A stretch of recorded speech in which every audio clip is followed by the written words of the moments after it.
Greetings and welcome to the show, 5 Minutes of Wellbeing with Vasilis, on Mental Wellness TV.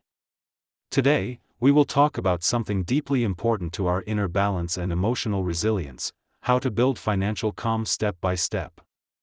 When we speak about mental wellness, we often think of emotions, thoughts, stress, relationships, or self-care. However, one of the most common sources of chronic stress and emotional imbalance is financial insecurity. Worrying about money, especially in today's unpredictable world, can trigger intense feelings of anxiety, shame, and fear. For many of us, the thought of checking our bank account, planning for the future, or even setting a financial goal feels overwhelming or even impossible. Recent global studies have shown that more than 60% of adults report money as their number one source of daily stress. In a 2024 survey by the American Psychological Association, financial stress surpassed work, family, and health concerns in terms of emotional toll. The situation is even more intense for younger adults, freelancers, and people with unstable income. But regardless of age or income bracket, the emotional impact of financial pressure is real, and it affects our sleep, our relationships, our physical health, and, most importantly, our sense of safety and control. Financial calm, therefore, is not just a luxury, it is a mental health need. And yet, the solution is rarely instant or external. Building financial calm is a gradual process, a mindset we can cultivate, one step at a time. It requires clarity, patience, and self-compassion. Most importantly, it requires a shift from chaos to structure, from avoidance to awareness. So, how do we begin? The first step toward financial calm is acknowledging where we are, without guilt or judgment. Many of us have been taught to associate money with shame, competition, or secrecy. But healing begins when we replace silence with honesty. We must be willing to look at our current financial situation with open eyes. What are our sources of income? What are our monthly needs? What debts, savings, or financial goals do we have? We cannot manage what we avoid. By simply facing the numbers, even if they scare us, we take back our power. The second step is creating structure, not perfection. Even a simple monthly budget, written on paper or in a basic app, can reduce anxiety dramatically. Research shows that people who track their spending regularly report significantly lower levels of financial stress, even when their income remains the same. Why? Because structure gives us a sense of control. We begin to realize we are not helpless. We can make decisions. We can make progress. One of the most empowering tools for building financial calm is the habit of micro-saving, setting aside very small amounts, consistently, even if it's just a few euros or dollars a week.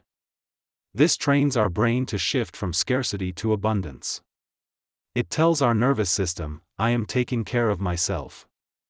Over time, these small steps add up, not just financially but emotionally. They create a new identity. We become people who look after their future selves. Another important strategy is reframing our financial self-talk. Many of us carry inner narratives such as, I'm just not good with money, or I'll never have enough. These stories create a ceiling in our minds, making growth feel unreachable. But if we begin to shift these beliefs, gently, persistently, we can change the emotional atmosphere in which we operate. Instead of saying, I'm broke, we might say, I'm currently in transition, but I'm building stability step by step. Language matters. The words we use become the thoughts we believe, and eventually the life we create. Let us also not forget the importance of educating ourselves, not through fear, but through curiosity. Financial knowledge is a form of self-care. Whether it's reading one article a week, listening to an empowering podcast, or taking a free online course on budgeting or investing, every piece of understanding adds to our inner stability. And we don't need to become experts overnight. We only need to become more aware than we were yesterday. For those of us dealing with debt, it's crucial to separate self-worth from net worth. Debt is not a moral failure. It's a circumstance. And like all circumstances, it can be addressed. There are many non-judgmental financial advisors, community programs, and online tools designed to help us create manageable repayment plans, consolidate debt, and reduce interest over time. But even before we reach out for external support, we need to forgive ourselves internally. Guilt keeps us frozen. Compassion helps us move. Let's now take a moment to connect all this with our emotional and mental well-being. When our finances are in chaos, our nervous system is on constant alert. This creates a state known as chronic stress activation, where our body produces high levels of cortisol, the stress hormone. Prolonged exposure to cortisol has been linked to anxiety, insomnia, irritability, fatigue, and weakened immunity. It also impairs our ability to make rational decisions, which is ironic, since financial management depends precisely on clear thinking. By reducing financial stress, even slightly, we are not just improving our bank balance, we are literally supporting our mental clarity, emotional regulation, and physical health. According to a 2023 study in the Journal of Behavioral Medicine, individuals who engaged in mindful financial planning over a 6-month period showed marked improvements in overall life satisfaction, reduced anxiety symptoms, and improved sleep quality. The act of becoming financially aware, regardless of income, directly improved emotional resilience. This is why we see financial calm as an integral part of mental wellness. Let's look at some practical steps we can start today to cultivate financial peace in everyday life. We can start by scheduling a short weekly money date with ourselves, just 15 minutes to review expenses, update our budget, or reflect on our financial habits. Doing this at the same time each week makes it a stable routine rather than a crisis response. We might consider using the 50/30/20 rule as a simple framework. 50% of our income goes to needs, like rent and bills, 30% to wants, like dining out or hobbies, and 20% to savings or debt repayment. Of course, this is flexible, but it gives us a structure to work from. If we feel overwhelmed, we can choose one financial area to focus on each month. One month might be about building a small emergency fund, the next might be canceling unnecessary subscriptions. Small, focused changes reduce decision fatigue. Let's also make space for joyful spending, yes, even in times of limitation. Mental wellness isn't just about restraint. It's about feeling alive.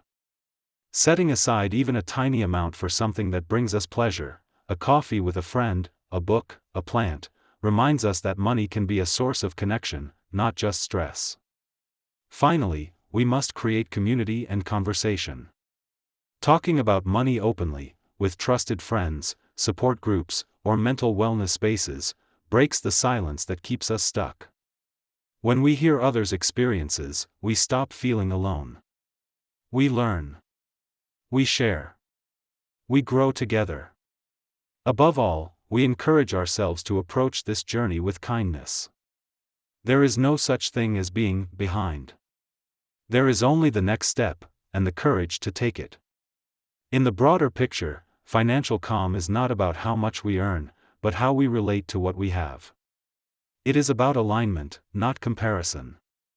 It is about asking, does my spending reflect my values? Do I feel empowered by my financial choices? Am I building a life of sustainability and peace? When we begin to see financial stability as a form of emotional security, everything changes. We stop chasing illusions of wealth and begin cultivating a deeper, quieter form of prosperity, one built on awareness, dignity, and intention. Let us remind ourselves that we deserve safety. We deserve to feel calm when we think about money. And we are capable, fully capable, of creating that calm, one mindful choice at a time.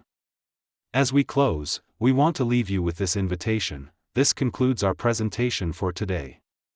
We would love to hear from you. What are the money-related topics that challenge or inspire you? Send us your questions, your thoughts, and your experiences, and we will make sure to cover them in our upcoming episodes. Stay with us for a daily dose of strength, joy, and inner balance. We also invite you to visit our website and explore the specially curated collections we have prepared for every aspect of emotional and mental well-being, from self-guided exercises to community support resources. Until next time, we invite you to care for one another, but above all, to care for ourselves.